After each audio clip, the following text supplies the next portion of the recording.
All right, ladies and gentlemen, thank you for joining Non Sequitur on your Sunday. Hope it's going great. I think that tonight we have an amazing show planned for you. It's different. It's taking a step away from the religious debate for a little bit. And we're going to kind of go into a subject that, whether you believe or you don't believe, it's interesting to everyone, I think, because are we alone in the universe? Is there something out there? Are there things here on the planet that we don't know about that are being covered up? Well, hopefully, we have just the man to answer those questions tonight. He actually had your show was on Fox and the CW stations, I believe, Paranormal Central. Right. Yeah. This is it was local though. Local. Yeah. Here in my area. Well, you're well versed in the field, I think. Yeah. And then I've been on Finding Bigfoot and also Monsters and Mysteries, and then worked for Nat Geo for a little bit. Excellent. Well, yeah, what Alan Thomas, ladies and gentlemen, is who we are joined by.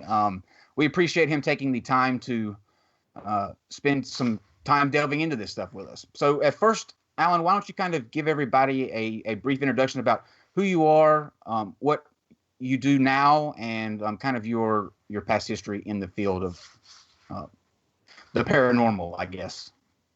Well, I used to not. This wasn't like I was interested in the paranormal all my life.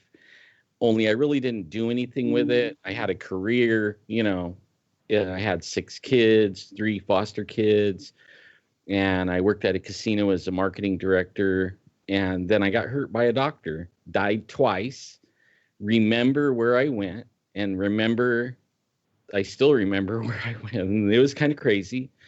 And then I was retired because I was in a wheelchair for a little while, taught myself how to walk again, and then I saw Bigfoot in 1987, and then I decided, since I don't have anything to do, how many people in my area has seen a Bigfoot? So I started looking around and asking around, and I got in touch with a couple of people, and that led to a talk show on live stream, and then that led to CW and Fox and Finding Bigfoot, all that. And in that process, I probably interviewed hundreds of people in alien abductions, UFO sightings, UFO crashes, Bigfoot's running all over the place, Dogman, pterodactyls, ghosts, demons, you name it. Pretty much did it all in the last 10 years. Pterodactyls? Yeah, there's pterodactyls. We even had a few pictures of them people would send to us, and then I seen something one day. It wasn't a pterodactyl. I think it was a flat out some kind of principality demon flying around, and freaked me and my mechanic, freaked me and him out. And so every time I draw a line saying I think I know, or I got it all figured out, something comes and blows that line away. So, we know what you mean in doing these live streams. Sometimes we hear you think you've heard it all, but you haven't heard anything yet. So we were talking before the show actually started, and I had to make the comment that we had to stop because we were actually having the show off the air. That's how many questions that I have running through my mind right now. But I guess let's begin with, before we get into the UFOs. You said you decided to get into this because you saw Bigfoot, right. And as I said earlier, also, me and Steve were skeptical. We don't believe, in that Bigfoot exists or that aliens exist. So, kind of walk me through that first encounter, like where you were, what you saw, and like how you reacted in that kind of thing that would make you believe it was actually, in fact, Bigfoot. Real quick, I kind of do believe aliens exist. I just don't think we've been visited by aliens, to make that distinction. I agree with that. Yeah, I agree with that. We can't be the only things, out of the billions of stars and universes and planets. We can't be the only ones that exist. So I'll concede that. That's true. But yeah, let's start with your encounter with Bigfoot. That was 1987, and it was October, and we were deer hunting. and we actually were out there 9 days, and we're going to stay 14 days. We only stayed 11 days because after I saw the Bigfoot, I don't want to be out there anymore.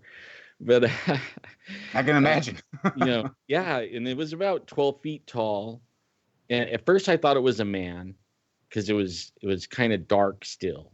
And we were starting our morning hunt, and we were no flashlights, and we were going to hike up this ridge, and we're sitting there waiting till you could see enough to walk without a flashlight. And I could see the top of the hill. The sky was lightening up, Mm-hmm. so that I could see a profile real good. And I thought I saw a bear in a bush. I seen the bush moving, and I had bear tags, and I was all excited. I had bought this brand new rifle just for a bear, because I had bear tags. And I'm thinking, oh man, I'm going to get a bear. And then it stood up, and it was a man. I was like, what the heck? How did he get there? Where did this dude come from? No gun, no light, no anything and he had to get by me to be there 9 days, before I got there. And then he started walking down the mountain towards us. And, at first the conversation was, man, when that dude gets over here, we're going to chew his butt, because you don't walk around in deer season and bear season dressed in black. You just How don't. quick did that change? About an hour later, he was getting closer, and it was lighter and brighter. And it was like, wait a minute, it's not a man like what we think it's a man. It was like dressed in black, and it had around its eyes, it looked like, like a diving mask. Mm-hmm. It was like a reddish brown color, and everything else was jet black, like a black lab. And then he stopped, and he was about 40 yards in front of us. And then the sun actually came over the hill, and a ray of light went and just lit him up like a spotlight. And all I seen was muscles, like freaking Arnold Schwarzenegger, and it still freaks me out. My eyes start watering, get goosebumps all over my body. And I wanted to see him really good. And the binoculars are in the cab over camper, and my rifle was too long, regular cab, and I couldn't really look at it. So I tried to open the door quietly, but old 68 Ford, it made a clunk. And that thing looked at me, and I looked at him, and then I threw the door open, dropped my rifle down, but he was running so fast and so smooth. Like I only seen ninjas run like that in movies, right? That's how he ran. And then he went behind the only tree and disappeared. And the whole time my buddy was yelling, don't shoot him, don't shoot him. He's a human, And in my mind, I was like, well, if everything I hunt has more than one.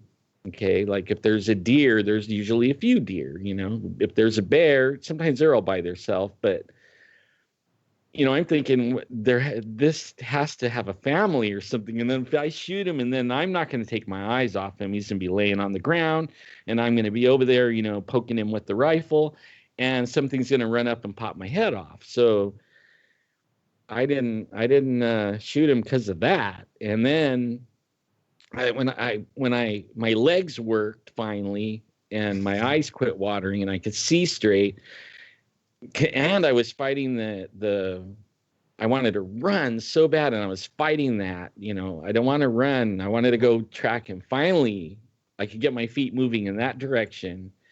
And I went over there, and I found this huge tracks 15 feet apart where it was running. And I tracked him to a bush, and I wouldn't go through the bushes, And then I looked back at my buddy, and then I realized the tree was blocking the whole truck, and I couldn't see the truck. And I thought, oh my God, he's smart. I mean, he knew that he could go behind the tree and then run straight away from me, and I couldn't see where he went. And I was like, oh my God, he's a ninja. He's a force ninja. The way he ran, the way he disappeared. Then I realized, wait a minute, I just watched him walk down the same hill through these bushes. I always could see at least his waist up. And a lot of times from his feet to his head, all the way. And the bush I was standing next to is 3 feet above my head, was the top of it. And I thought, wait a minute, 15 feet stride. the bush is 3 feet above my head, and that's his belly button. I need to get the heck out of here, And I turned around, and in fact, I did circles all the way back to the truck. You should have done that like 15 minutes earlier, I think, or before when you saw it coming down the hill. That would be my ticket to leave, I think. With a 15-foot stride, how tall was this thing? It would be like 100 foot or something. No, I estimated around 12 feet.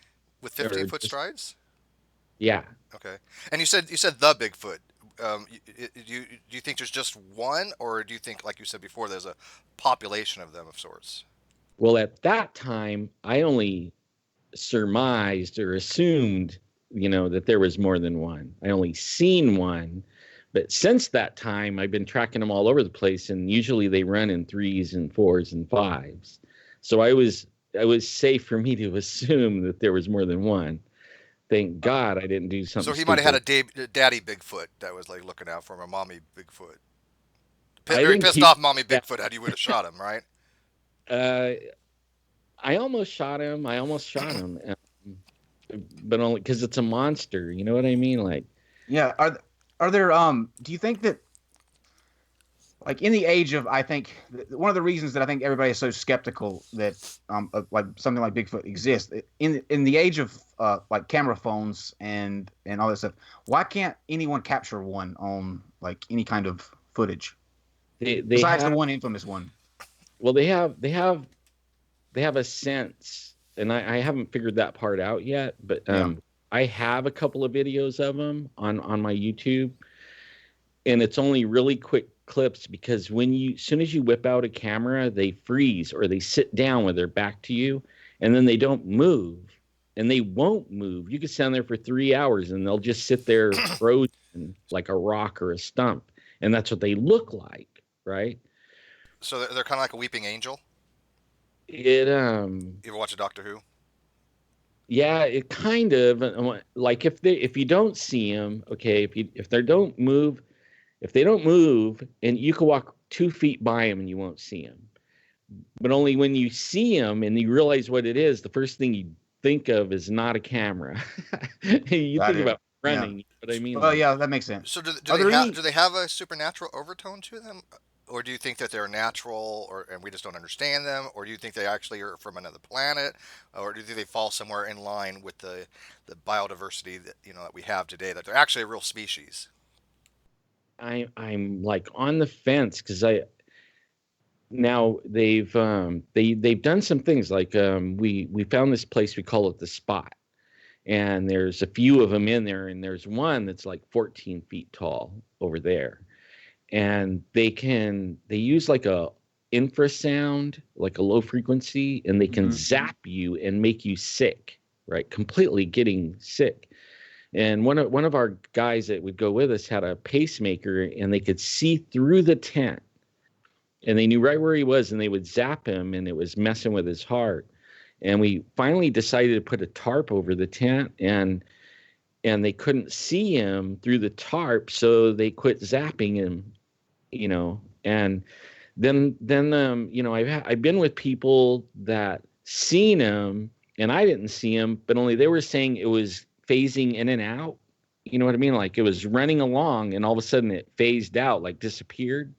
Yeah. Then it would pop in again, like several, transporting almost. That was kind of going to be my next question. Are there any stories of them hurting or like killing individuals? Like, are they predatory or violent? Okay, now this is like a subject that I argue about all the time with people. Okay, now the Native Americans, and I was a Indian gaming director of marketing, worked there for years. My wife is Cherokee, been tribal all my life, and brought up the Bigfoot subject a lot of times. And I finally got everyone to talk, and they say the Bigfoots are cannibals. And they had wars with them several hundred years ago because they were eating the babies and young women. Well, what do cannibals mean? They eat their own? If they eat us, they're not cannibals. They're just hungry. Well, when we had DNA taken from, we got DNA. It came out human, except for just a little bit that they had unclassified. So, and according to the tribes, they're ancient people. So they're calling them cannibals, right? That's what they call them. So they're a cannibals. member of the Homo group? That's what they say. Okay. And I never got close enough and I never asked one. So that, I don't know. Well, they'd probably say something like, "Well, let's discuss it over dinner." Yeah, Then but you know only you're in trouble. when they're walking good. and running, they run and walk just like us. I mean, you can't tell the difference. Even though, like, when you watch Finding Bigfoot or something, they got some clunky looking thing going, that isn't how it is really in real life. They don't bob up and down when they run. They glide, and they glide fast, and they can run. I've watched them run straight up a hill in like 14 seconds. That would take us, an hour and a half. And I don't know I don't know how they do it. I don't know. Where are they centrally located? Like, where have you found the bulk of them existing? Well, at first, around here, I thought they were only in the mountains. In the last 3 years, I found out they are also running around in the Central Valley, and they're following the rivers, the creeks, and stuff like that. Just so everyone knows, where are you exactly? I'm in Central Valley, like Fresno, California, in between Yosemite and Kings Canyon National Park. So if you go up north to Oregon, is that where you do a lot of your hunting? No, I've been hunting like right here the whole time. Aren't they more centralized, supposedly, on the more Washington and Oregon area, especially towards more Canada?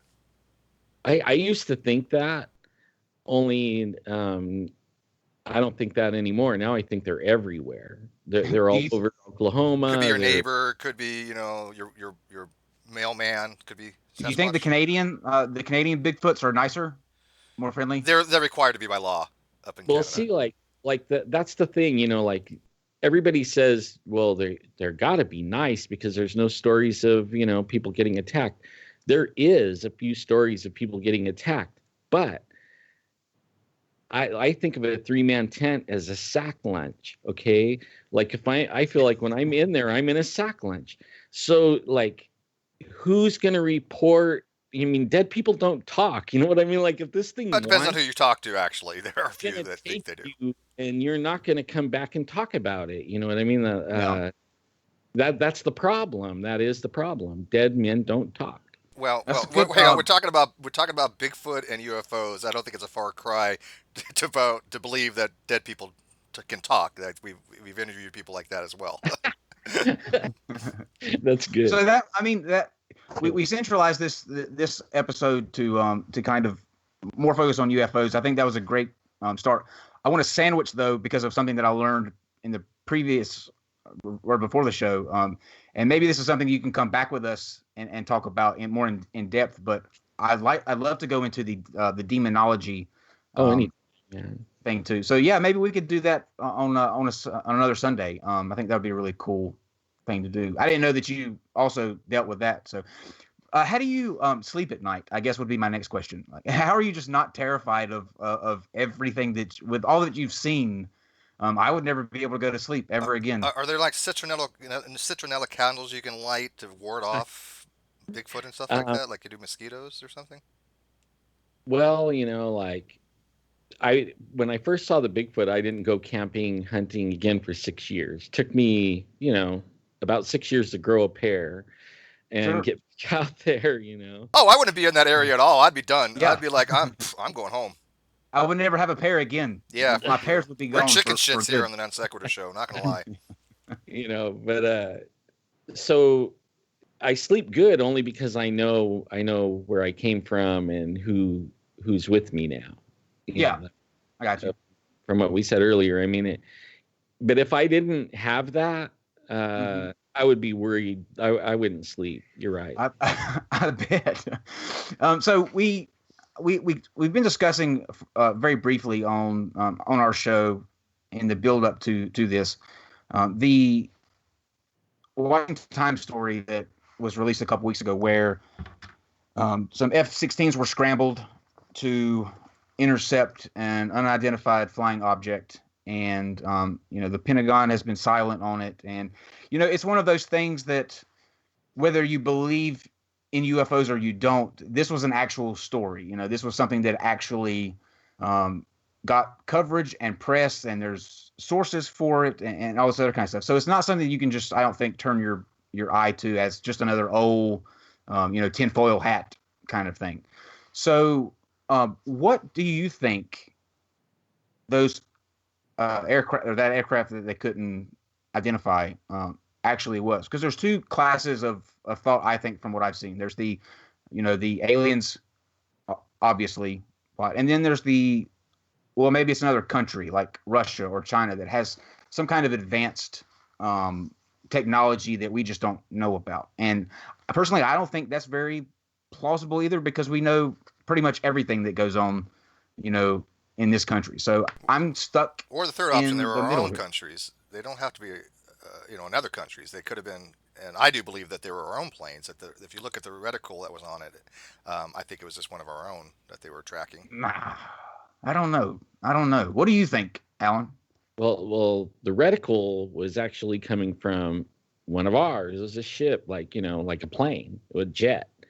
But what it was tracking was faster than the jet.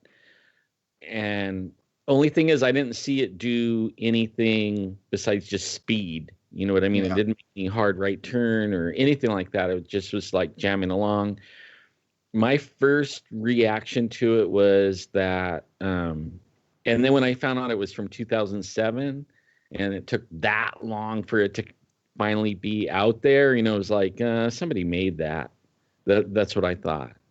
And then I've talked to several people that, and you might have heard of one of them, John Lear.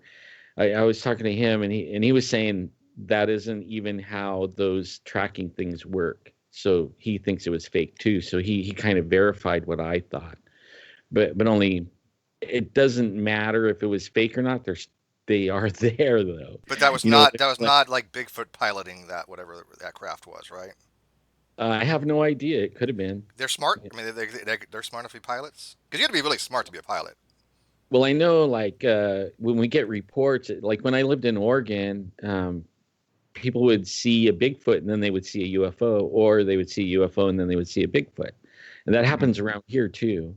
That, like, some guys got abducted at a nearby lake, and then they had Bigfoots around the next day, running around their camp. So, I mean, like, they kind of go together, even though people don't put it together, Yeah. On the abduction thing, that's kind of a good segue. I don't know, or I've never spoken to anyone that's had any kind of experience or encounters like that. Can you kind of tell us based on the people that you've interviewed and the talks that you've had, what's the, like, I guess standard procedure for an abduction? Like, what happens? Where do they go?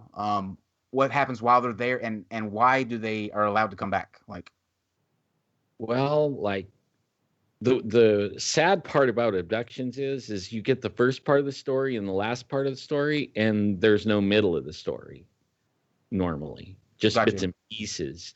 So, like, what do they call, one of the abduction guys told me he knows the front of the bus and the back of the bus, but he doesn't know anything about the middle of the bus, right? Because he doesn't remember.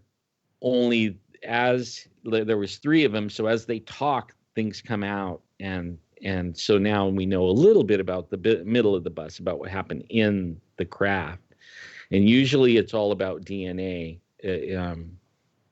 That's what I think. They're collecting our DNA. That's what it seems. I mean, they're collecting eggs and semen and stuff like that, and scooping skin. So to me, that's DNA. I mean, they're doing something like that. How are they taken? Like, what's the how do they go from, like, here on Earth to a craft? Some of them, they're awake. They see a light coming through the wall, and then they all of a sudden they're aware of these little critter being things, grays or whatever you want to call them, around their bed, and some of them, that's when they go to sleep, and then they wake up and they see the ship flying away, or they see them going through the wall. Some of them go through the wall. You know what I mean? They're awake, and then they go through the wall, and they're being like taken into the ship, and then they don't remember from like they'll see the sky, and they'll go right through the wall. I mean, right through it, and then they'll see the sky and everything, and then they don't remember after that. They just remember waking up. You know, Could it be a dream? Yeah, like a lucid dream of some sorts, like because we've all experienced those of some nature, that we have seen things that we just can't explain. I've even seen a demon in a lucid dream. Do I believe it's a demon? No, but it looks just like you would picture a demon, specifically what's called a ghast. I mean, it was vivid, had the eyes, had the drape, like a A shroud, what? and it was black. I mean, it was an actual image. So I think I we've all think experienced something along those lines, but we make the maybe determination whether it's natural or not. I think maybe you got abducted, man. You don't remember. And Oh, see, Ah. Steve. that's remember. See? Well, I've Yeah. woken up a few times with my ass hurting, but probably for different reasons. Just kidding. God. College, I was young, needed the Oh, money. that's a Yeah. scarier image. That's a scarier image than Bigfoot coming at you down a hill. I think That's going to be a that's soundbite. scarier Check it thought out. than- Well, we interviewed this one guy and his family, and they were in a plane, okay, and they had several incidences, okay, but one of the best ones that I liked that stuck with me is the father was a pilot, and they would fly places, you know, like we go drive to San Francisco or something like that. Well, they fly to San Francisco or Vegas or whatever. And they were in the plane, and they all seen a huge ship pull up next to the plane and was pacing them. And then a door opened on the plane, and they were surrounded by ships, littler ones, but still bigger than their plane. And the next thing they know, they're waking up. Okay. Hell That's no. all they remember. Okay. Now, the plane they owned, and they lived at one of those little airport things where Mhm. you have, you know, like a garage with your airplane in it. Okay, the plane was in the garage. Everything was like how normal, but they don't remember landing. They don't remember anything, right? They just remember being surrounded and they all remember that, but they don't. None of them recall anything else. And then there was another one where the family was being abducted, and one of the kids took something from inside the ship, like a wand or some kind of thing, you know, and he was like 8 years old, and they all knew, you know, they all talk about it and everything, and he took it and hid it, and nobody knew.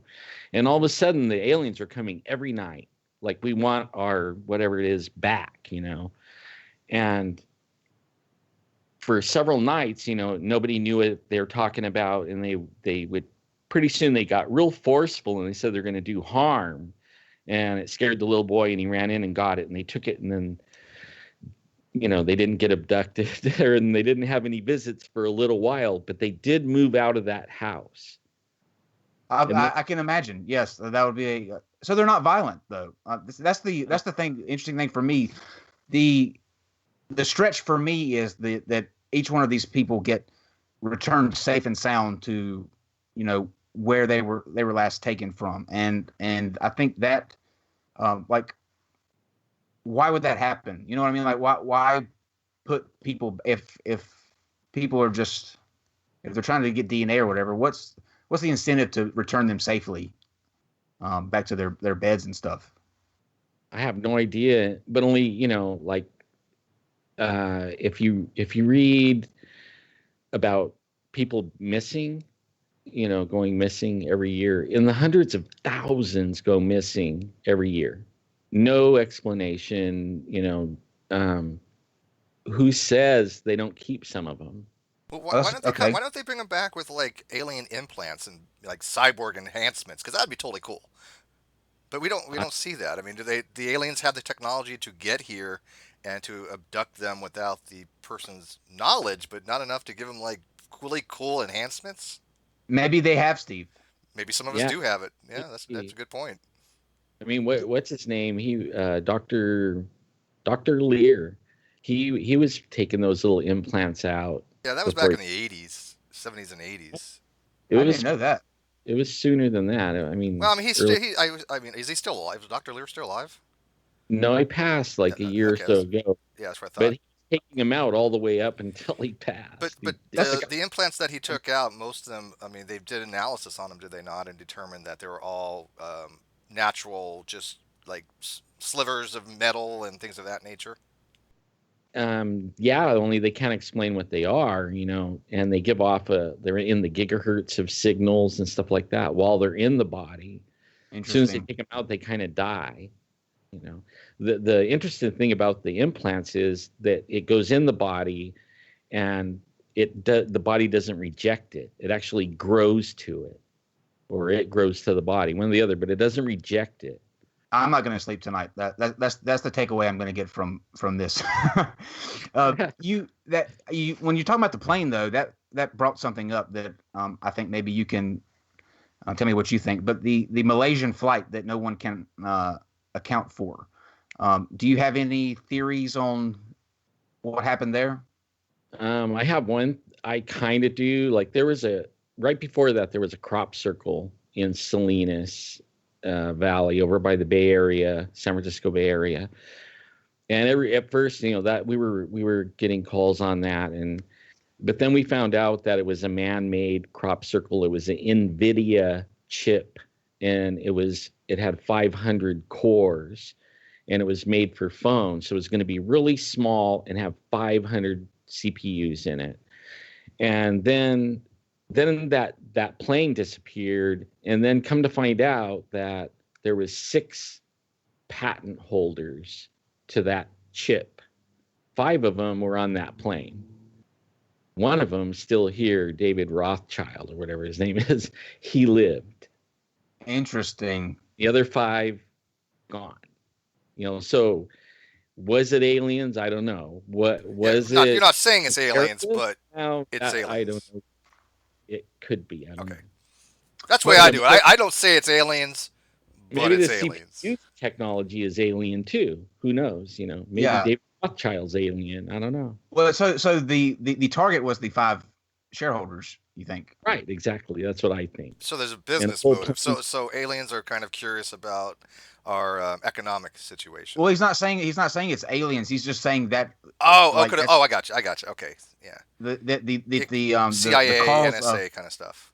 Yeah, okay. It could be. Well, the one could be domestic. Holder wanted all the other ones gone, so that he was the sole owner. Yeah. No, I got you. Yeah, conspiracy. How would you make a plane disappear? Like an entire plane disappear, though? I mean, that's the part that I can't wrap my mind around. That an entire plane is just gone. But that happens more than you think. Like if you really research planes disappearing, you'll find out that that's not the only one. Oh, Amelia Earhart back in the. No, they think they found her. By the way, news story. Like, what is it? 2 weeks ago, they think they solved that. Really? Yeah. Really recently. Where was she? Dead. Obviously. Somewhere in the ocean. Yeah, I don't remember. Oh shit, that's crazy. Okay, this is what I was talking about. One word's gonna trigger something that happens over time that is unexplainable. This word goes down that rabbit hole. This one goes down. Yeah. Oh, there's so many rabbit holes. It's just like Swiss cheese of rabbit holes when you get to talking about these things. Yes. Do you ever get stories that you just find too crazy to believe? Because you already have the mindset of being more open, I think, than most are to the paranormal and stuff like that. But are there any stories that you can kind of share with us that you just went, oh no, there's no way in hell that's true? I used to make fun of people. I mean, I would flat out be seriously not nice. You know what I mean? I thought it was funny when I would laugh at people like crazy. And like I said, every time I say I think I know, something else happens, and I things have happened to me that I thought I can't hardly believe. You know what I mean? Like I haven't heard any really wackadoodle stories that are even more wackadoodle than what I've experienced. So not yet. I mean, my own experiences probably are more out there than anyone. Now, you don't claim you've ever been abducted, right? I'm not sure. in Oregon, I lost my tent. The tent was, I mean, the floor was there. Me and my wife were there. Everything we had in the tent was there, but the tent was gone. And then the next Your morning, tent was abducted? I have no idea. I don't know. All I know is I went to bed in a tent with two other tents, one on each side, only about a foot away from my tent. And I woke up looking in the stars and some partly cloudy sky, and I was thinking, wow, this is beautiful. Like, wait a minute, where's my tent? Well, You must have had a nice yeah, but tent. I've had that happen in You must Boy have had a really Scouts. nice They call tent. that a prank. Um, well, I mean, we looked for the tent for about an hour after I got up, and It's a good prank. Could have it was been my wind. in-laws. Okay, it was my in-laws, and then we went hunting, and when we came back, uh, they saw a Bigfoot in the camp, So Bigfoots are and playful. They wanted you to be cold. I didn't believe in Bigfoot at the time, or and so we were making fun of that person, and then another person that it's a long story, but the other person, the brother of the father-in-law, comes running in with his kids, and it was like when we came into camp. The girl that saw the Bigfoot was throwing everything in the car and leaving because of the Bigfoot. And we thought it was funny. We were hungry, and that person was supposed to make breakfast, and they didn't. And then while we're like having a good time making fun of this person, another person comes running in and starts throwing stuff in the truck and is leaving. So now we have two people not packing, just throwing stuff in the car. That would And be they're me. and then we start saying, "Hey man, what's the matter? Do you see a Bigfoot? Is that what's up?" He's like, "No, man, a UFO." I was standing on the edge of, thinking about walking back to camp, and we were standing looking over Crater Lake, or no, Klamath Lake, and a UFO went right over their head, totally quiet, he says, and then was following the tree line down, and then went halfway down, and then stopped, and then started coming back up towards him, and he thought it was coming after him, so he What the hell's ran. going on in Oregon? Yeah, and I don't know, but I know the day before we left, we were having dinner in Klamath Falls, and whole sections of the city power was going out. And in the restaurant we were in, and the power went out like 5 times. When we got in the car and we were driving back to where we were staying at, the talk radio was on, and they were saying there was UFO sightings everywhere where the power went out. This UFO was flying over the city, right, and it was knocking out the power grid over each part of the city. So that was like the night before. Okay, then the day of, that's when I woke up without a tent, and then they saw a Bigfoot, and this guy saw a UFO, and then we didn't go hunting. We actually were going to be there 3 days. We left right that day. And you chose it, but the interesting thing is that you've chosen to kind of make this a career, and I think that's what, if I had to experience something like that, I would be in a bunker like 60 feet below the ground, never coming up for anything. So what made you decide to pursue that, and go into that more so than you'd already experienced? It was like it's almost like too unbelievable, you know what I mean? Like, even though you've seen it, you're kind of like, I want to see it again, that like this, it becomes almost like an obsession. You can't believe it. And then once my story got out, and then everybody started coming to me with their stories, it was like, what? Like I had a friend, I didn't even know, that they saw a Bigfoot, but they were camping at a river, and they had just got there, unpacked everything, and it was in the afternoon. They started a campfire in the evening, and they started making s'mores for the kids. All of a sudden, a Bigfoot jumped off the hill, landed, he says, in the fire, okay, and then turned and looked at everybody, growled at his girlfriend, which is now his wife, took one step, jumped in the river, and swam away. That girl that is the girlfriend, or now is the wife, is still in therapy from that. I would be too. Yes. I'm going to have to be after this conversation. So I gotta ask though, and I would be remiss not to.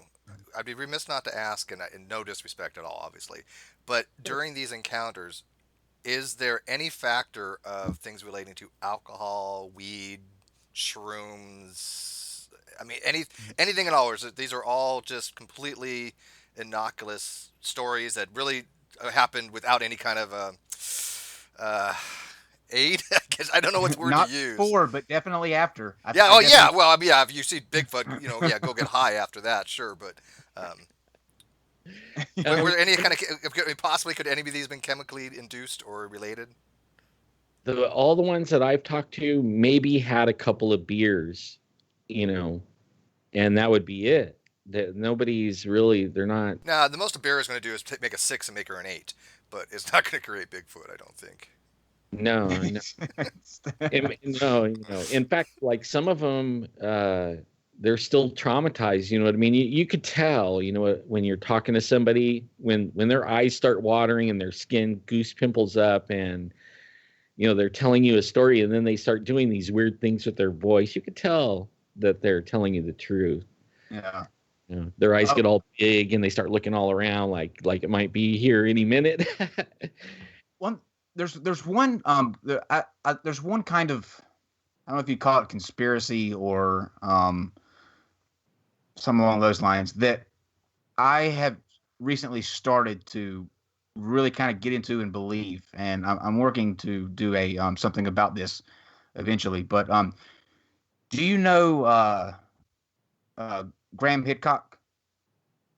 I heard of him. Yeah. He I think I interviewed him one time. Isn't that the lead he singer writes to Air Supply? wrong, Yeah. Graham. Oh, okay. No, this is like ancient Earth stuff. Right.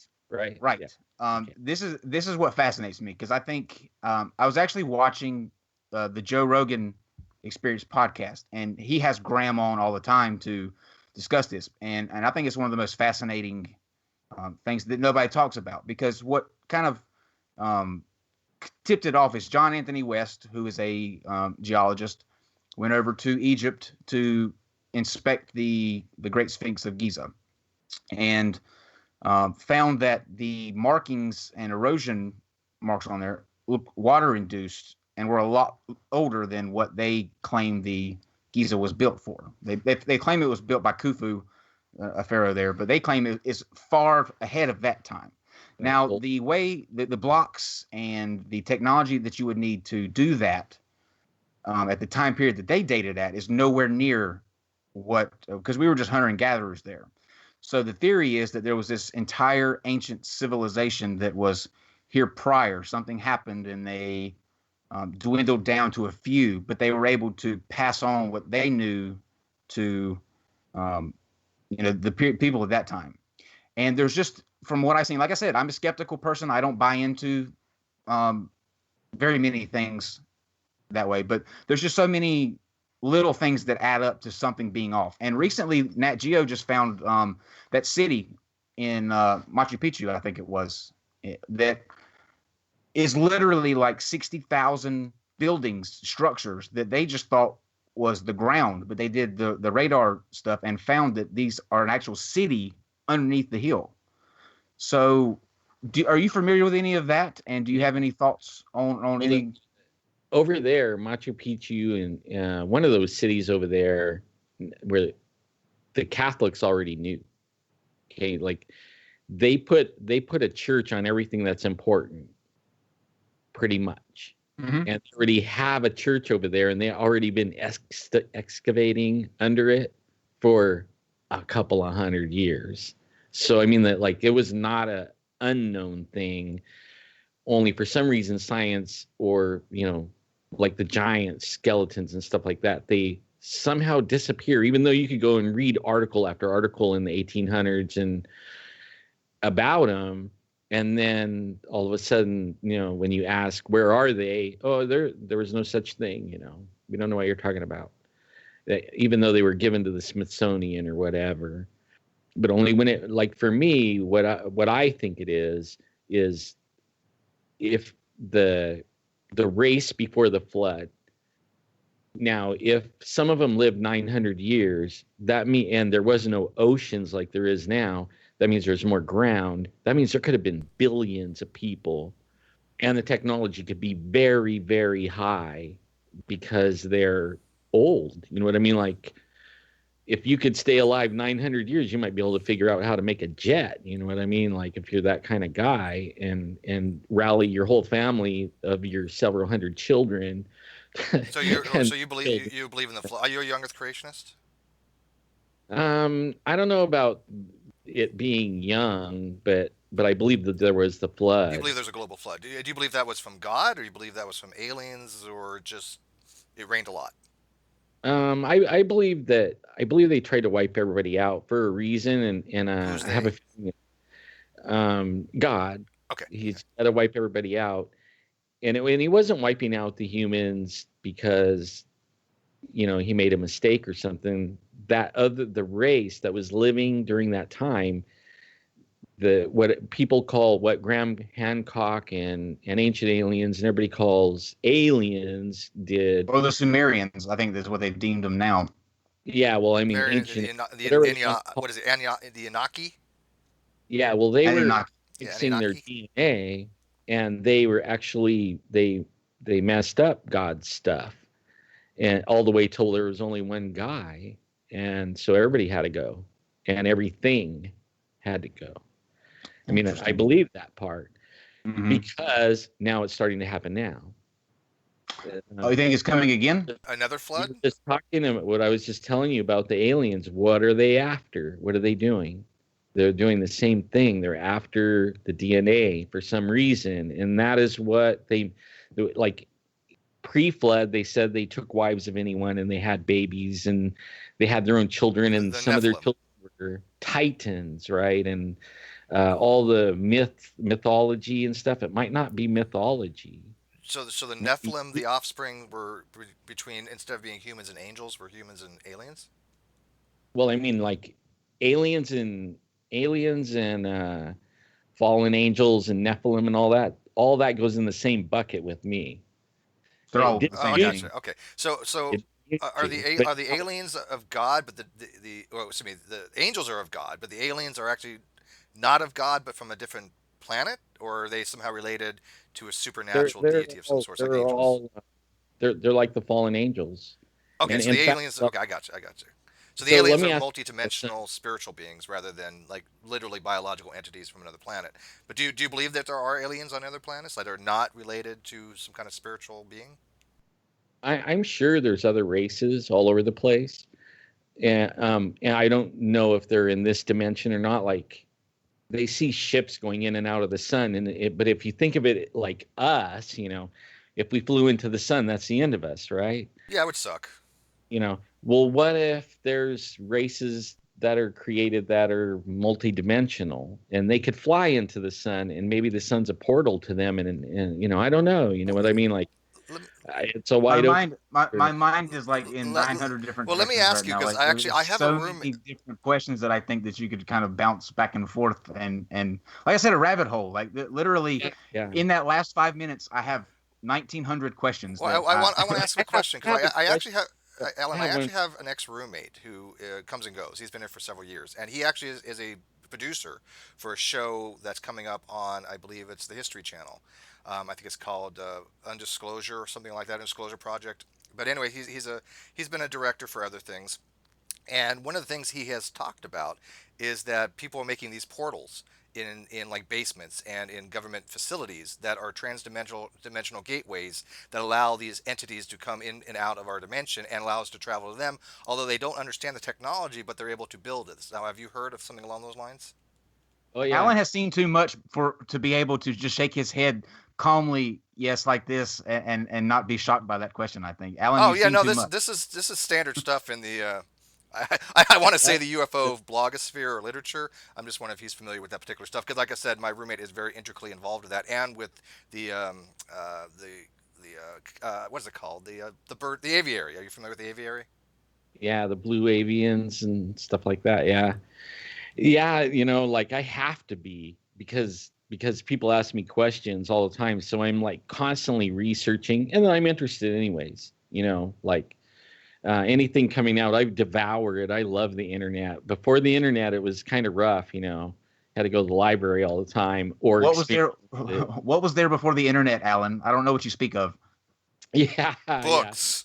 Well, it was data cards, stuff like What? that. When you go to the Microfinch. library, you open up yeah, there you go, microfiche. Yeah, That sounds horrible. it That was. sounds more science fiction than what we're talking about now. It really does seem that way. Like I was just telling one of my boys, the telephone that thing. It was probably 500 times more powerful than the computer that they say took them to the moon. You know, like you Oh, carry. Ooh, much more than that. A Commodore 64 was epically more powerful than the moon ooh. computer. Okay. See, You know what I'm now saying. You know what I'm saying.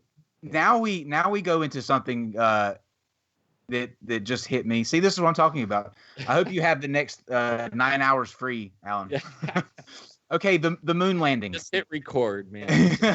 We'll be here all night, people. The moon landing. Um, did we go to the moon? I want to say yeah, but I'm not sure. But I want to say yeah. And and people say, "What about the Van Allen belt?" I get that all the time. Like, they're gonna fry. Who said? Just because somebody said the Van Allen belt might fry you, now everybody thinks the Van Allen belt can fry you. That's a good So, point. Yeah, but where they went through, where have they you actually been over penetrated, there? there's actually Did there's you actually your there's finger in actually it and it maps. burned it? Alan, How, Yeah. how there's do maps you of know the Van Allen radiation belts, and they've actually mapped out exactly the path where the Apollo mission went through the Van Allen radiation belt, and it's very, very low compared to most of it. And there's three things that they had to incorporate in that. There was time, distance, and shielding. Basically, how much time you're exposed to the radiation, the distance you are from the radiation, and then shielding. And between the three factors, they really weren't exposed to that much. They weren't in there Well, very long. they also used the sun's gravity too. I remember seeing a thing on NASA that the sun's gravity, as the Earth is in a particular place around it, it pulls on that Van Allen belt, so it kind of stretches it a little bit thinner, so that you're able to kind of travel through. So I'm actually surprised that uh, you. I would think that would be some. To me, I can see both sides of it. It's difficult uh, to pinpoint, I think, because there are some questionable things that you can look at based on the footage and all that, and when cameras were going off and stuff like that. And so there for a little bit, I almost thought that maybe maybe it was produced, but in that time, I think it was a different time. You were at the height of the Cold War, battling Russia. It was a race to see who could get there first, and so you kind of do what you have to do as a country to establish your dominance. But then I go back and forth. So Well, I'm still I was kind of there.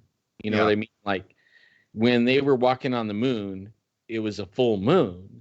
And I was sitting there at the couch looking at the black and white TV, and then look out the window at the full moon, and then look back at the black and white TV and see these guys walking around. And I believe totally then. Good grief! How old are you? I just turned 59. Holy crap! You look good for that age. I gotta give you props, brother. Yeah. Do you have some kind of alien potion that you're using to stay Yeah, young, I'm thinking Alan? that we might need to test his DNA. Well, maybe, when my tent disappeared, something might have happened. I don't know. That's a good trade-off. A really nice tent to be able to look young for. Yeah. I think that's a good trade-off. That's a good deal. It might have been because I haven't drank since 1986 too. So and all that. There you go, Steve. See, there's your answer. Stop being a drunk, Steve.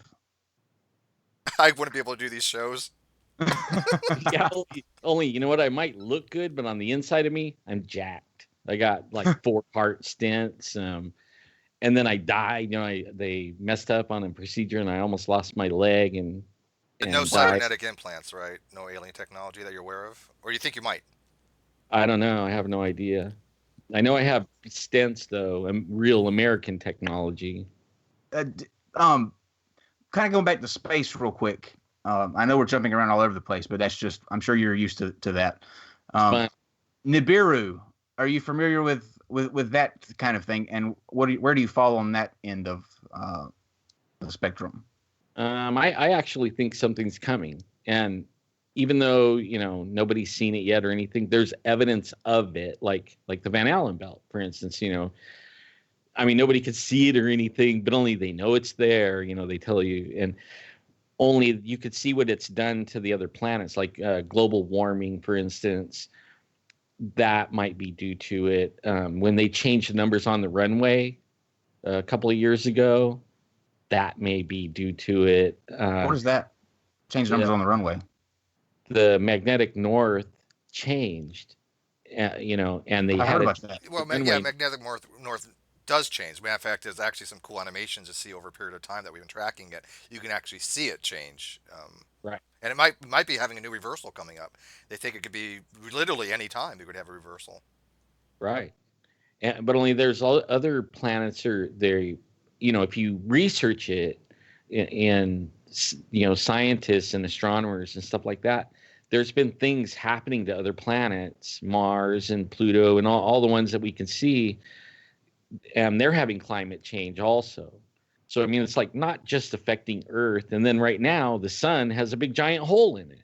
Like, where did that come from? And why is it there? You know what I mean? Like, there's things that are happening across our solar system that we can't see what's doing it, but something's doing it. And Steve brought up the point about the pole switching. Would that have, or do you know if that would have any effect on us here? Like if the poles did switch, how does that affect us, or will it at all? Well, according to the scientists, it could. They don't know because nobody's lived through one. Oh, great! But Fantastic. Say that the atmosphere could collapse for a few seconds. I haven't. The part where the solar flare, solar everything, it could hit us. It would take away like some protection, and could fry everybody on one side of the Earth. Right. I mean, that's more than likely it'll cause some navigational issues, and there might be some transformers that go up if that were to happen. But I can't imagine a catastrophic event, even if we didn't have that layer of protection. It would definitely be damaging, but it wouldn't be life-altering, catastrophic, wiping out all life scenario that I can. See that. Could it wipe out a power grid? Because I think power grids, that's had happen. That actually, we've had power grids get wiped out. That would be to me worse than any kind of war or anything like that. If the power grid goes down, I think that's probably at this point is the worst thing that could happen to humanity, because banking ceases. It would just be like pandemonium, power outages. People would just more be than that. It's anything that has a wire or a coil can have an inductive current that's in it. So if you have a coil and there's something about a magnetic field that goes across it, it'll induce a current in it. So chips would explode. Basically, cars wouldn't work, computers wouldn't work, internet would be screwed. That's the kind of damaging. And exactly my point. People wanted me to ask you about the hole in the sun. Can you elucidate a little bit on that real quick? Because it seems to be really popular right now. People want to know what you mean by there's a hole in the sun. Well, there's a big giant hole. You can go look at it, go on the internet and see it. I mean, it's a big old huge black. I wouldn't recommend staring directly in the sun. No. I mean, don't on the be internet. President Trump. Get a filter. They have SOHO satellites and stuff like that where you could actually look at the sun and you'll see it. SOHO in fact, blocks out the sun though. SOHO just look at the chromosphere and the possibly, but there is one that looks at the sun and you can look at it. Yeah. That's the one that they see the over Earth size or bigger ships going in and out of the sun, and they try to cut that where you don't see it, but people record it now. Yeah, we do have. Yeah, that's right. We look at the sun at different wavelengths, right? In UV, infrared, or whatever. You're saying that there's actually a hole, not just like a sunspot. Yeah, it's like a big hole. But not a sunspot. And it's been like a week since I was looking at it, but only I don't think it went away yet. It was there already a week by the time I looked at it. See what it's. Could it be like a dimensional portal? Yeah. I have no idea. It could be. All I know is like this. What made me go look at it was some of my friends. They're nuclear physicists, scientists. And on my Facebook, and they were talking about it, and they were saying they were talking about solar flares that whatever this is sending out like really serious electromagnetic pulse kind of things. You know, the what do they call them?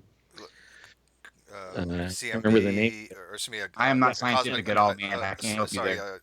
coronal mass ejection, Right. CME. Yeah. Okay. Yeah. And Are it's saying you like familiar with electric universe theory?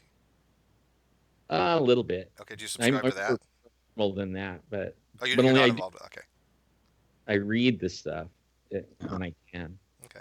I I saw something on I believe it was Secure Team 10's Facebook or YouTube channel. You know him, his stuff. I've watched a few of his videos. I like watching his videos. I I think like they're his very interesting. Yeah, the intro, Yeah. it gets stuck in your head. It really does get stuck in your head. But he did a thing recently on some mass that is stuck in Antarctica, or it's like it looked like it drove into the ice and then kind of I saw that pushed one. out. And it was What do you rocks think? or something like that. Yeah, yeah. Rocks. But it's just in an odd, the formation that's around it is just so odd. But you can actually, and this is true, you could go to Google Maps and actually see the thing like there. I mean, it's there. What could that possibly be? And why isn't anyone checking it out? Who says they're not? Like, Okay, valid point. you know what I mean? Like they might be, but only I don't know what it is. You know, I haven't heard anybody talk about it. And I don't know anybody that's been down to the south, to the Arctic, you know, to the poles. Even though I do read that stuff, you know, like it's a big deal right now. Supposedly there's all kinds of aliens, and then you name it down there, and even supposedly an astronaut went down there and came back and said, you know, tweeted it's evil, you know, and then they killed his tweet, and I heard that. he hasn't said another thing since, you know. There's a similar story going back to the Malaysian thing for the secure team did about this guy got a random voicemail on his phone, and it was giving out a bunch of codes that for like I haven't heard any kind of updates on that, but what's do you know the ending story of that, or how it came out? I don't know. I know I found it to be pretty weird. You know, it was almost like the government was talking, you know, giving away something, and you know, and somehow it came through where he could hear it, you know, and it was probably not to be heard. Well, it interesting, man. it's heard now because he put it on his Yeah. Twitter. Do you think that the missile launch thing that they claim was a mess up with Hawaii, and then the same thing happened in Russia, where everybody got the text message that, you know, seek cover because there is an impending missile strike coming? Was that really just an accident, you think, or did that have some other kind of? You know, I did a lot of research on that one. That was planned, and like, you have to ask yourself, why was Bill and Hillary there? You know, they were like on the other side of the island in a safe part, but why were they there? Like, were they there to see the devastation? And then when it got blown up, before it got to do its job, you know. Do you think there was an actual threat that's why they tweeted that out, or is it a false flag kind of tweet for whatever reason? I think the whole thing, I think they're desperate, and they're gonna. I think lots of people might die if they don't be careful with these Illuminati people. Oh, The Illuminati. Did they do this? I mean, the reason for the Hawaiian tweet, I mean, what is your theory about how that got tweeted? Was it because of an imminent threat, or was the Illuminati just messing with people for their own agenda? Could have been Bigfoot. I don't know if Bigfoot has a cell phone, but to tweet it out or something. But I'm not sure. You know, because there's some, you can't tell, you know, what's real and what's not real lately with all that stuff. Amen to that. This is true. Yeah, I think we all agree on that. That's true. The news is spouting all this stuff, and then when you really dig, you find out they're not telling the truth. on anything, so then what is the truth? You The know what I government mean? lying to people, shocker. Yeah, well, not only them, but I mean like the news, and we're supposed to like believe the news. You can't believe the news. I don't even watch it anymore, except for the weather, and then they can't even get that right. That's So a true statement too. yeah, I'll agree with you. I agree with you on the weather, and I think somebody I forget how it got brought up, but I've really been thinking about it ever since I heard this. But there, and maybe Steve can refresh my memory because he was on the stream. But I remember somebody making an example where they said that you're able to condition a society in a way, how you want to, based on the repetitiveness of what you put out there. So the society is kind of trained to be afraid of everything and afraid to question, because on the things like the news, it's just a constant barrage of negative stories and this is potentially happening, or this is the worst thing that's ever happened, and that kind of stuck with me. Steve, do you remember the context of that? I do, but we never really got too much into it. I think what you're referring to is actually called Three Men and a Tiger. Ever heard of that before? Three Men and a Tiger is basically an old Chinese saying that says Isn't that that. Sigmund Freud? No, it's a Or Chinese saying that says if you repeat something enough, it's going to be repeated in the populace, and it's going to become part of the folklore and myth, and it's going to become a truism. It's called Three Men and a right. Tiger.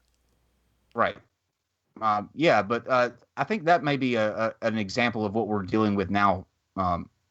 Nowadays, we're being trained that you can't believe facts anymore. Because there are things now like alternative facts, or I see the evidence differently than you see the evidence. Right. So why Well, has it got? like for me in 1982, I was doing videotaping. I had my own production company, was flying around, and I started working at a TV station, kind of like interning for school. And my job was to go in this little closet where there was a teletype machine and all, AP thing. And they told me they wanted like the worst news, all of it, whatever was the worst, and I had to come back with a big list of everything that, what I thought was the worst. Okay. And then I only could pick one good feel good story for the end of the news. So they would go through all this whole list of crap, and bad and shootings and overdoses or whatever I could find, and then one good one so that they could, at the end of the news, go, and good night. Yeah. You know what I mean? And that's been going on for a long, long time. And this is 1982 when I was doing that. So how long before that were they doing that? You know what I mean? Yeah, see, I think that's really kind of like why would be my question. Like why? What's the ultimate end game in doing that whole thing? But to be fair, to play devil's advocate, people do react a lot better, or they react more to a horrible story. It's like a car crash. You can't help but watch. We see it all the time here on the internet in shows. You could have a really good feel good show about somebody that's out there volunteering or doing something like that. It will get maybe 200 views. But if you put somebody on there that is just having a meltdown and is going berserk, then it skyrockets. So. Well, I noticed that on Facebook too. Like if I do some serious research on, say, the polar bears, okay, and I find out that there's more polar bears than there ever was, and they're healthy as could be, but they show one nasty looking polar bear on the ice, then the ice is melting, and they just show one polar bear, and the news says, we're all gonna die, because of it, and global warming and all this crap. But then if you really go look, you find out there's more polar bears than there was when I was born, 1959, and they're healthier, and they're actually eating Inuits and stuff like that, and attacking villages and eating people. There's so many of them. But I put that out on Facebook and talk about it, and I don't get no views. But if I put that one polar bear story with, it's all skinny and it's walking through some ice that's melting and stuff like that, I'll get 50 million views because that's what everybody wants. They want it to believe that that's what's happening, and it's not. That's it's weird. I find it weird. So you put really good stuff that you think's good, proving a point, and nobody reads it, nobody looks at it. You put it, and everybody looks at it, and then they believe it too. It's like, oh, gee. Well, I mean, there's evidence that the ice is melting. I mean, there's you can't deny that, right? I mean, if you look at some of the photos, I mean, it looks like almost a third has already been gone just over the last decade or two. That was my next question. Do you believe in global warming, or you subscribe to climate change? I subscribe to that it's been warming. It's been warming for a long time, and it's probably going to warm some more. You know what I mean? Like, it's something you can't predict. Like, they can't predict the weather for 6 days. Okay, 6 days out. After that, they don't know what the weather's going to do. We haven't been keeping track of climate long enough to know what a real climate change is yet. Really. So you don't believe it's man-made? Oh, no, not even for a minute. Like, okay, now I've been alive long enough to remember hot rods and 6-barrel carburetors and stuff like that. And I remember where I live at, you couldn't see the mountains on most days, only after a rain. Okay, it was nasty all the time. I lived in LA when they had the earthquake in 70. I mean, it was nasty. I mean, you couldn't see the sun. It was all like yucky. Yeah, the smog was bad back then. I was in that area too. I actually slept through the earthquake when I was a baby. And now I could see the mountains more days than not. And the cars are burning cleaner, and I mean, everything's cleaner. Like, I have a relative that works at a power plant, and they burn stuff, right? Mm-hmm. It's one of those kind of power plants, but they have scrubbers that scrub everything out before it even goes out, and you can't even see the smoke coming out. I can tell you from personal experience. I've worked at a biomass steam plant, and I also have a background in working with nuclear reactors. I used to train people to operate nuclear power plants. The scrubbers that you're talking about, that scrub for carbon dioxide, and a few other things, there are obviously controls on those things. But when you add them all up, especially from coal more than anything, but petrol refining, the CFCs and the amount of stuff we are putting up, there has got to be a relationship between the anthropogenic gases and climate change. And by the way, weather and climate are not the same thing. Weather is a short term, climate is a long term, basically. Right.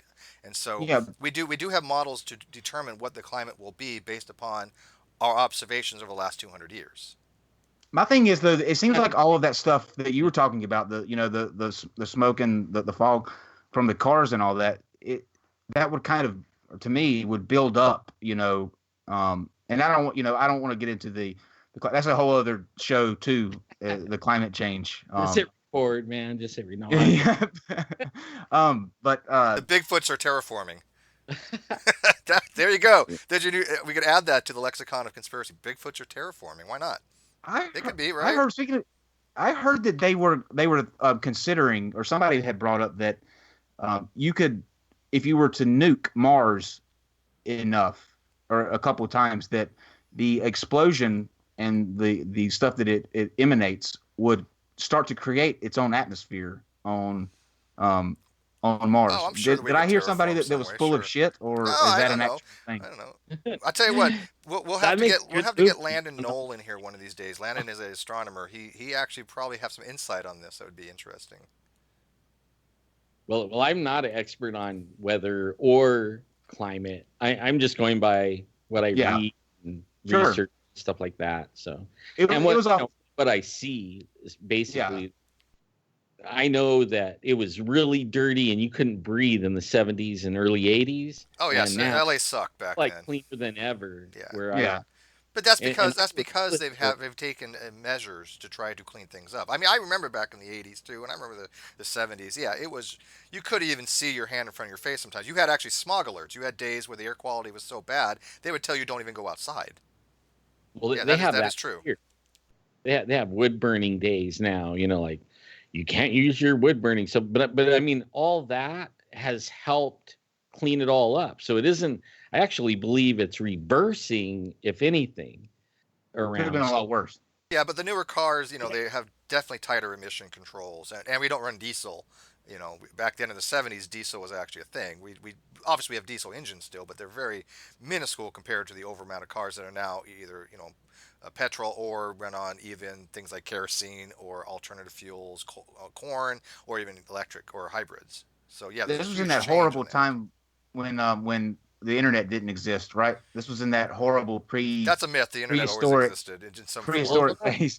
That's what they say. Like, if you remember the '70s, you weren't there. Yeah.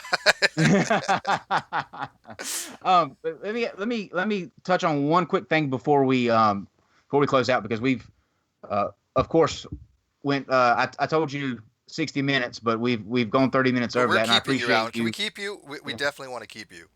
Yeah, bring you back, in future stuff. We would love to have you back on Sunday to do the the demonology thing. I think would be fantastic. I would love it. Awesome. But I want to tell you guys, it's an invigorating conversation, and I love that we could talk about things that a lot of people would come to blows over. You know what I mean? Usually. Oh yeah, and we're sitting here, and I love that. I mean, I live for this kind of stuff. What we're talking about and how we're doing it. I live. Me too. Awesome. We love it. I think it's important. It's important nowadays. I think people get so, especially now, they get so angry and upset because somebody has a different view or opinion. You know what I mean? Like, you're not doing anything that's hurting anyone, or just because I disagree with you does not mean that I can't sit here and have a civil conversation trying to understand where you're coming from. I think that I would get a lot more information and benefit by talking to you civilly, even though we are leaving the conversation and I'm still not convinced, and you're not convinced that my side's right. But that doesn't mean that we have to. I learned a few things. Like, believe me, I learned a few things. I was listening. I enjoy this far more than I had expected. I got to tell you, I really, honestly did. Yeah, absolutely. So yeah, I think we should. So we're in agreement there. We should do this. We should definitely do this again. But I want to leave with this because I recently found this out, and you may not be familiar with it. And if you're not, please look into it, because I think it's something that you're going to find really interesting. And then when you come back, we can discuss it. But near the coast of India, there's this island called North Sentinel Island. And have you heard of this? This is fascinating. No, yeah. Go a little more, Okay, so there's this island called North Sentinel Island, and it's probably the size of, I'm not even going to guess because I know that I'll get corrected very quickly, but I don't know how big it is. It's a very small island, but there's probably a population of about 40 or 50 on this island, and it has been unvisited or untouched in its history. Like, the people there don't even have fire yet. And the only reason that they know that this is there is because a ship crashed. I think back in the 90s. There were two men on this ship, and it hit the bank of North Sentinel Island, and they were stuck. So they were killed with a bow and arrow.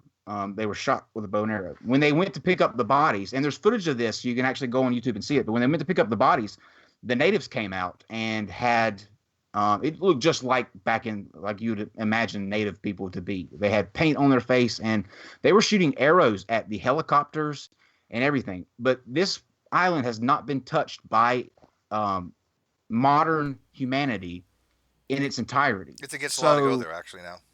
Yeah, it's against the law. The Indian government you cannot get within 40 miles of North Sentinel Island. Cool. I never heard of that, but yeah. Yeah, they're like the last natural aborigines on the planet, and I don't think it's 40 miles. I think it's like 5 or 10 miles or something like that off the coast. But yeah, you can't step foot on it.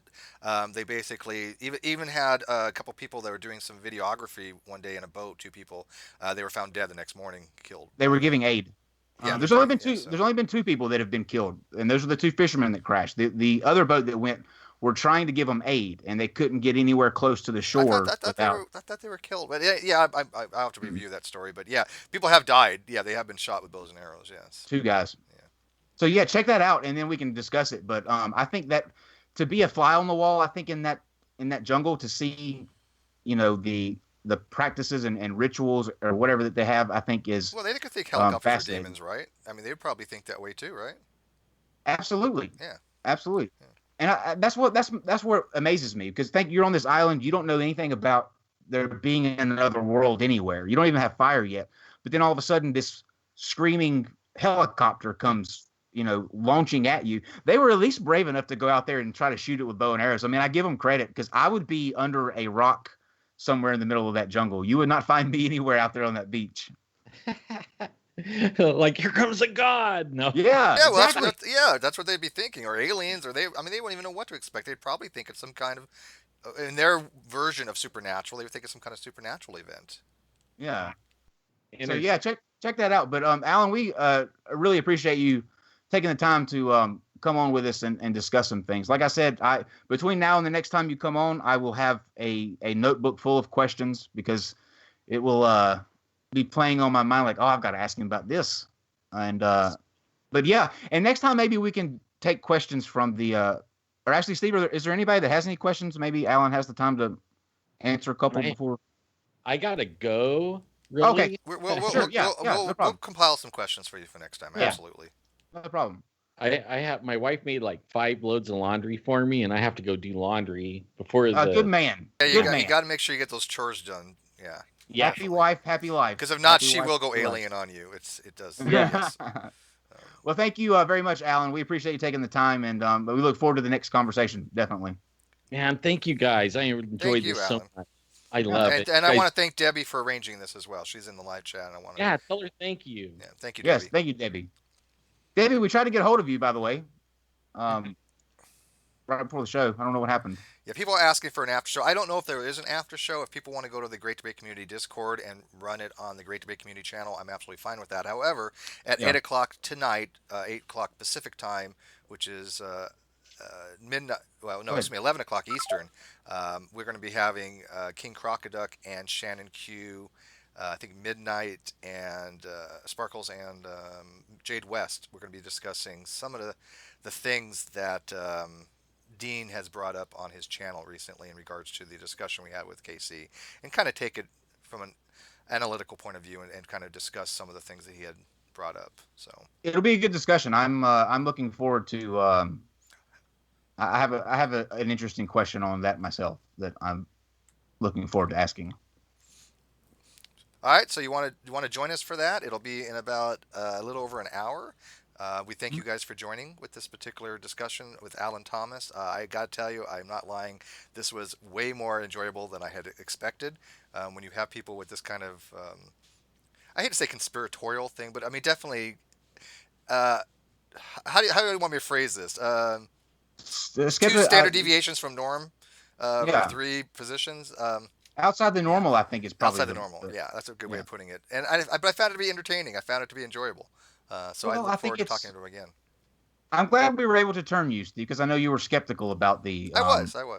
The thing, but like I said earlier, I think it's important that whether you agree with somebody or you don't agree, it's about the conversation. You know what I mean? And he's a great guy. You know, I mean, there's no kind of, I don't think, intention to be devious on anything.